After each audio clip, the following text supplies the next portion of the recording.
Nou, ik vind dat iedereen de laatste weken behoorlijk negatief is over Cambuur.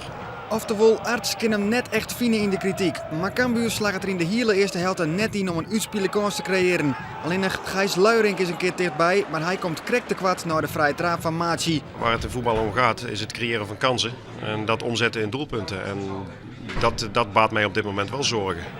Die zwargen binnen ter jochten, want zo goed speelt het Helmond Sport nou echt net. Maar ze profiteren wel optimaal van de flaters die het Cambuur maakt. Hier verspeelt Kevin Diaz de bal aan Etienne Isaias. Die krijgt vervolgens rondom uit de helling en hij fleent er prachtig in. Schitterende goal, maar wel te makkelijk voor Tjoen terug Cambuur. We geven eigenlijk niks weg. Die eerste goal die valt gewoon echt uit het niets. En dan krijg je toch weer een klap. En ja, wat moet je daarover zeggen? Korte dekken of dat soort dingen. Je kan tegen elkaar blijven praten. Maar het moet een keer gebeuren op het veld. Even later zit Isaias op de basis van de mooiste aanval van de Joen. Prachtige paas op Heugjer, in één keer terug op veldmaten. En het is dat David Meul goed zit te keepen. Was hij het al 2-0 west.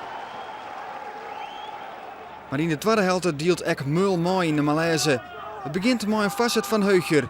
Meul kan de bal vervolgens net klem houden. Er ontstaat een ouderwetse scrimmage en Mark Veldmaten jouwt het laatste tikje 0-2. Bij Cambuur binnen er dan nog protesten omdat ze vinden dat Meul aanvallen wordt in zijn doelgebied. Maar in de herhaling is de chen dat de keeper de bal gewoon net goed pakt. En dus is het een terjochte goal. Dan geef je weer een belachelijke goal geef je weg.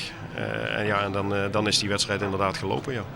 Dan is het intussen de blessuretijd als Cambuur nog wat veromdocht. Eerst het schot van Machi en de rebound is voor Reza Goganiat, maar het is al te laat.